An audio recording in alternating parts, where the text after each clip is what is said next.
About a couple of weeks ago now, I did what you might call a review, or a retrospective, on what I understood to be one of the most revered science fiction films of all time, Don Siegel's Invasion of the Body Snatchers. With the knowledge that the film had served as an allegory for heated Cold War politics and had been the main influence for a few different episodes of various cartoon shows, I believed it to be popular. Perhaps more popular than it actually is. Though the 1956 original film can certainly claim to have been the first film adaptation of Jack Finney's novel, The Body Snatchers, it cannot claim to be the sole driving force of the tale's popularity, stretching into the modern day, as in 1978, a reprisal of the 22-year-old story was released with a fresh cast and a new direction.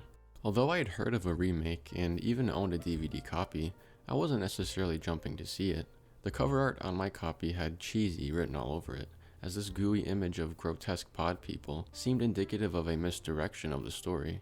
The 1956 release had a cover art much more subdued, and when held up to its successor, one might guess that the 1978 remake was more or less a generic alien movie, which turned me off to the film pretty fast. Though thankfully the film did not take such a drastic course, there are certainly altered elements which have made it stand out as a recognizable piece of American popular media, perhaps even surpassing the legacy of the original a tad. On Letterboxd, the 1956 version has a total of 61,000 views, while the 1978 remake moderately overtakes it with a total of 86,000 views. Concerning user ratings, the 1956 version averages a commendable 3.8 out of 5 stars, yet it's beaten out a hair by the 1978 remake, which holds an average of 3.9 out of 5 stars. However, there's a lot of movie fans who don't log their watched films on Letterboxd, and according to a rather measly poll I took on Gab, the 1956 film actually outshines the remake by a lot. Though these are not really comparable sample sizes, it goes to show that the opinions are a mixed bag for sure. As for me, I find the original film to be more impactful overall, and as such, I find it's only fair if I delve into why the remake is inferior in my eyes beyond this horrendous cover art, which, to its credit, isn't even the usual art associated with the movie.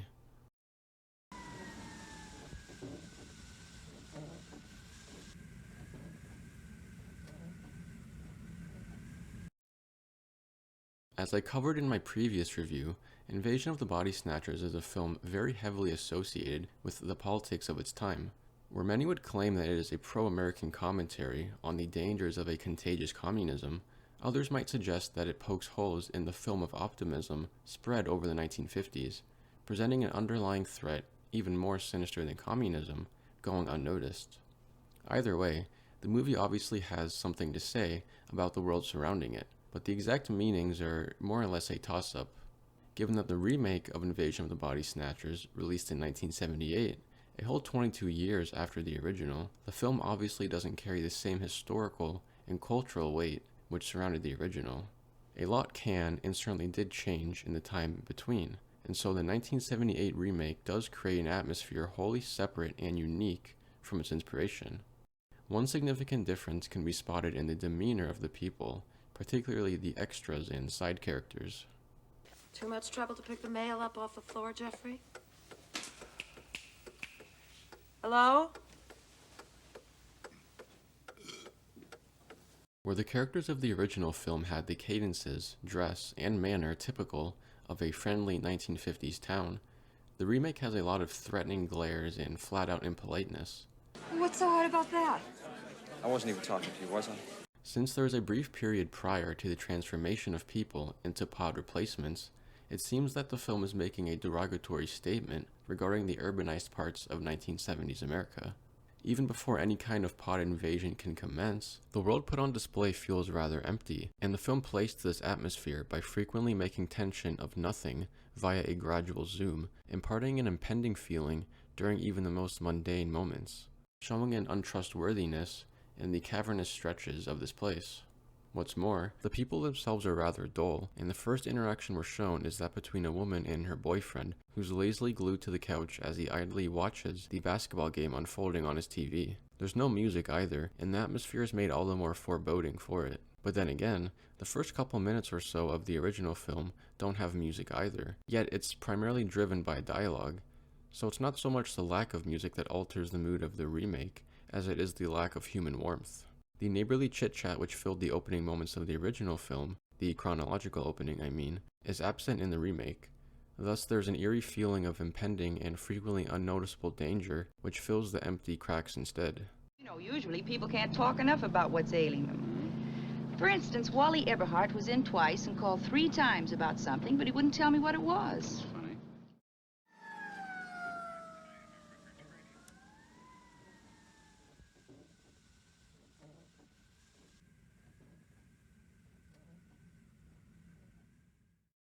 Reinforcing the uninviting and ominous dullness is the film's setting, a 1970s San Francisco.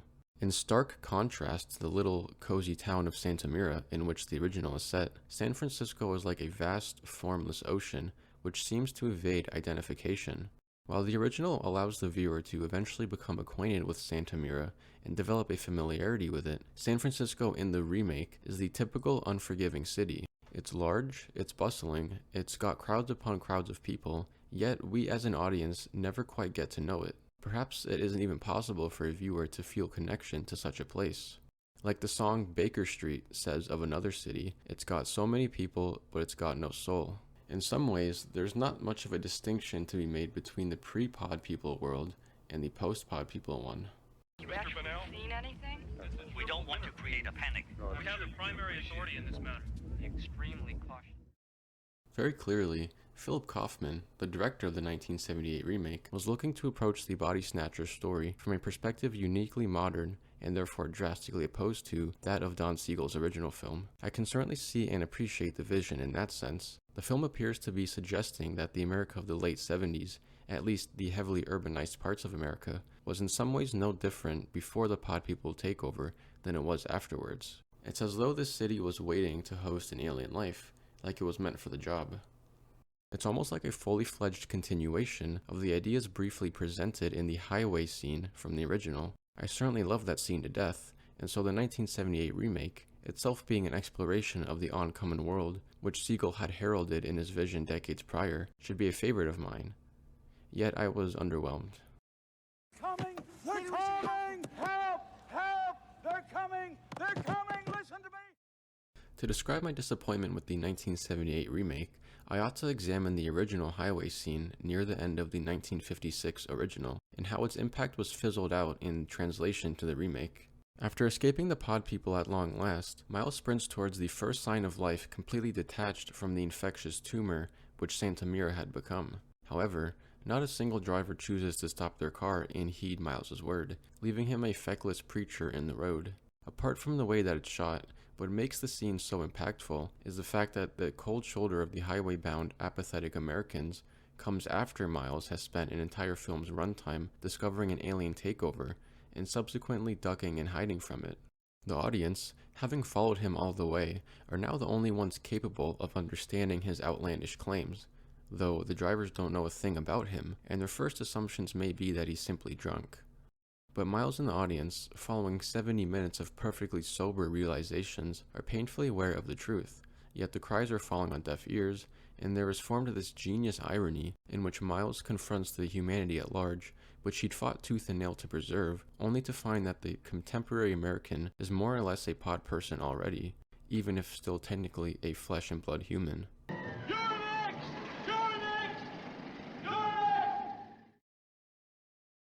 Now, the 1978 iteration of Invasion of the Body Snatchers very much weaves this reality into its atmosphere as though it were known to be true for a long time. The notion that the American people had lost their will to live authentically and richly was at this point a commonly understood truth.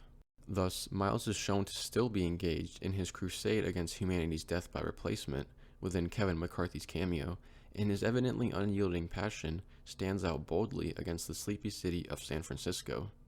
Yet outside of this moment, the world is drained of much color, which I understand is likely fully intentional, but this makes it hard for me to feel invested in the characters or in any of the events. Though they are certainly more animated than the hordes of citygoers shown as passing blurs in the background, the protagonists don't quite win over audiences the way those in the original do, no matter how much dialogue they give Jeff Goldblum. The book is awful. Kibner's book is awful. His ideas are garbage. Kibner's ideas are pure garbage. And even if they did, they start out the film as outsiders before any discoveries of pod replacement are made, so there's a tension felt from the get-go, almost as though the battle has already been lost, leaving little in the way of surprises later on.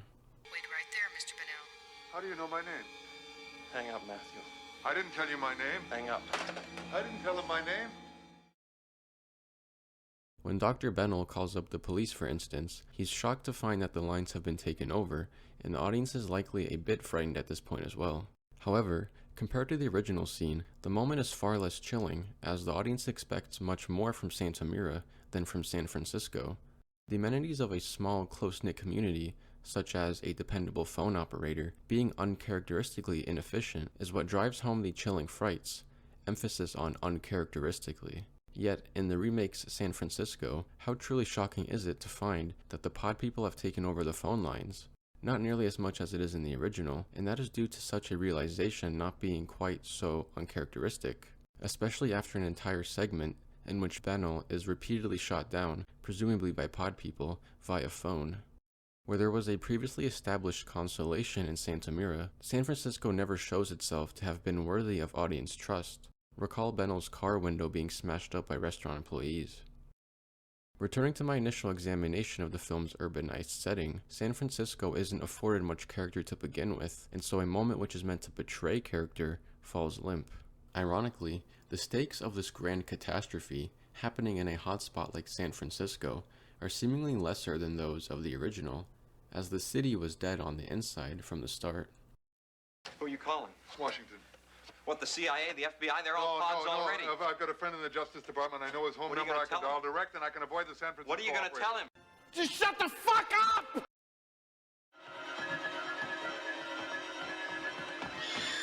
This way, follow me. There's a good handful of moments, like the one I just dissected, that the 1978 remake has, which are essentially copy-pasted straight from the original, so it doesn't really offer anything super original as far as the writing goes. But, to its credit, the film does throw in a few unique twists of its own along the way, and a lot of its character is found in the filmmaking itself. There's the urbanized setting for one, which I previously talked about, and another defining attribute is the pod people themselves, who are famously remembered for their collective pointing and shrieking when faced by a human enemy. This is of course meant as an assailant against the senses. The noises leaving their mouths are alien and intrinsically hostile, creating a palpable sense of danger.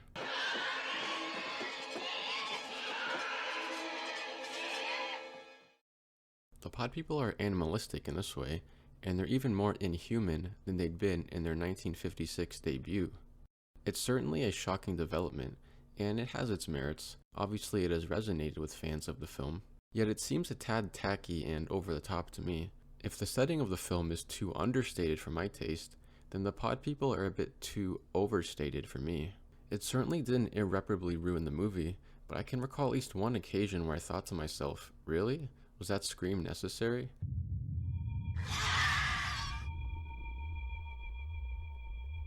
In all honesty, it's cheap and it's far less effective than the visuals of the film, through which the pod people are silently shown as an animalistic hive mind. One moment that comes to mind is a scene shot entirely down by the legs of the protagonists as they try to blend in with the pod people. Through the subtle gestures of the legs and the way in which those of the pod people congregate threateningly, the intrinsic perceptible differences between humans and aliens are showcased exclusively through visual means. As far as awarding points for clever filmmaking goes, this scene deserves infinitely more praise than the ostentatious use of loud noises does. More importantly, this style of characterization remains in line with the creepier element of the pod people as indiscernibly human exteriorly. Jack, thank God. Jack, the whole town's been taken over by the pods. Not quite. There's still you and Becky. However, the problem arises in the shrieking, which produces a noise beyond human capabilities, and so the pod people become that much less human appearing and that much more overtly alien. In doing so, the film strays from the boundaries set in place by the original film, in which the pod people are never obviously inhuman, even if acting in ways eerily abnormal or atypical. Seeing hordes of human-facing people chase Miles and Becky out of Santa Mira is certainly off-putting, but is by no means a human incapability. By crafting such villains, the original invasion of the Body Snatchers, as I touched on in my review, presents an invasive threat going a step beyond a mere zombie outbreak, as the pod people are tactical and duplicitous schemers, not outright monsters. In its depiction of the pod people as feral and viciously predatorial, the remake opts for an approach far less subdued, and a layer of paranoia is shed in its cheesy appeals to the senses, even if sometimes well filmed.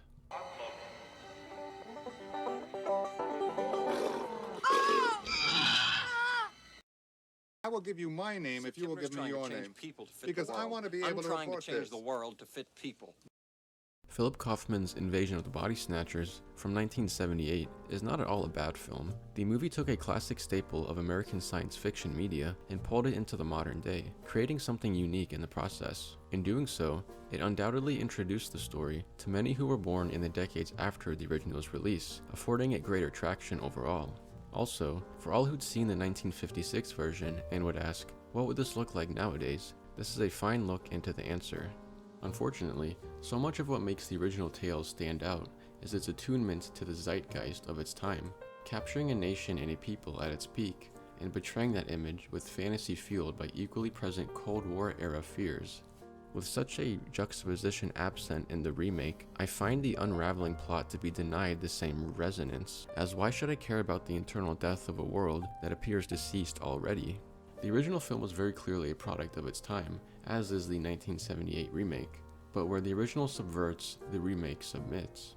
There's a certain shock found in the desecration of the 1950s that is painfully missing in the remake, as 1978 San Francisco doesn't exactly scream lively, and an atmosphere so devoid of charm seems an ineffective setting for the Body Snatchers story.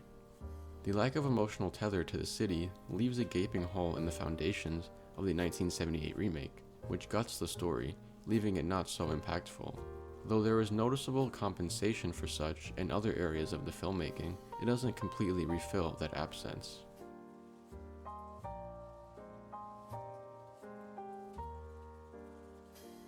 Awful, awful garbage, pure garbage.